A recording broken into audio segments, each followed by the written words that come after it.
Step back in time with me to an era of unparalleled power, prosperity, and peace.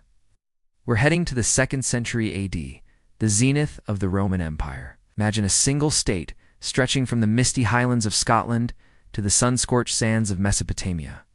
From the Atlantic coast of Spain to the Black Sea, this was the world of the Pax Romana, the Roman peace, a period of stability that had lasted for generations.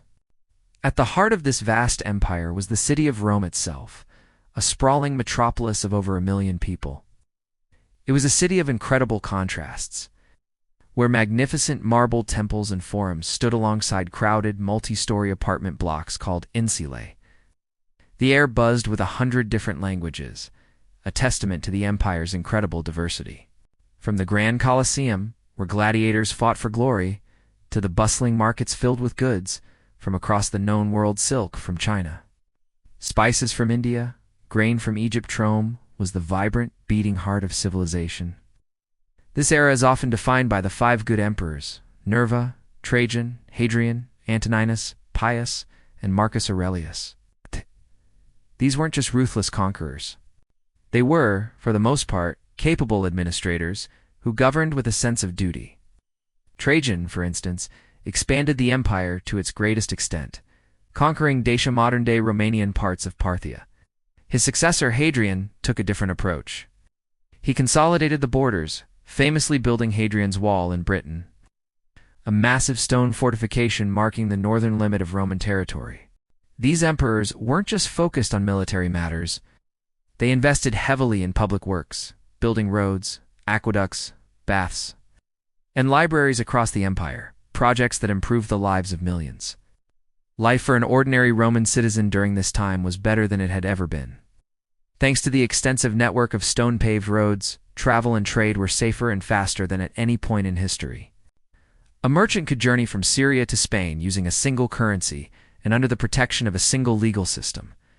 The aqueducts, marvels of engineering, supplied cities with fresh running water for public baths and fountains, a luxury unheard of for most of the world's population. In the provinces, Romanization spread. Cities modeled on Rome sprang up, complete with their own amphitheaters and temples.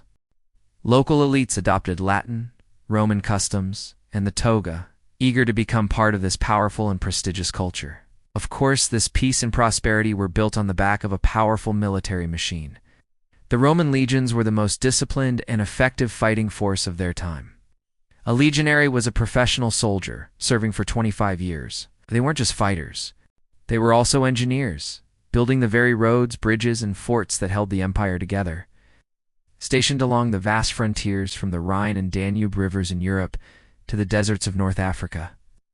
These legions were the ultimate guarantors of the Roman peace, deterring barbarian incursions and putting down any internal revolts. But the Roman Empire wasn't just about military might and engineering. The 2nd century was a time of rich cultural and intellectual life. Stoicism, a philosophy that emphasized duty, reason, and living in accordance with nature, was particularly influential. Its greatest proponent was none other than an emperor himself, Marcus Aurelius.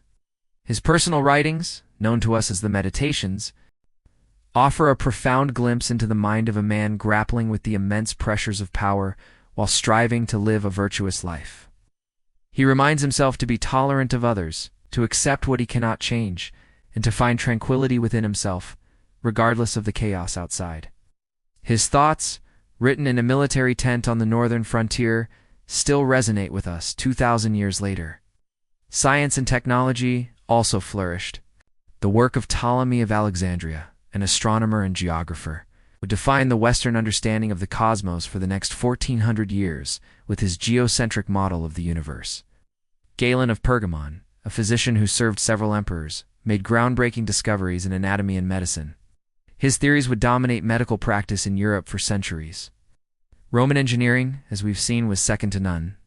Using concrete arches and vaults, they constructed monumental structures like the Pantheon in Rome.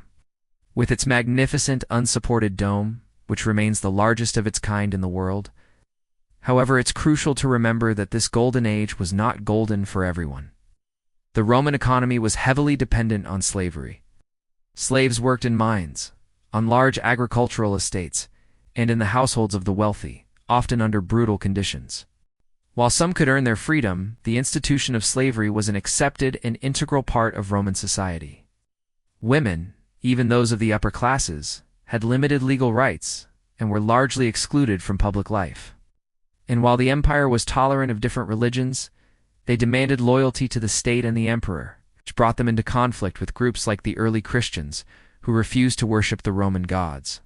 As the 2nd century drew to a close with the death of Marcus Aurelius in 180 AD, so too did the Pax Romana, his son and successor Commodus.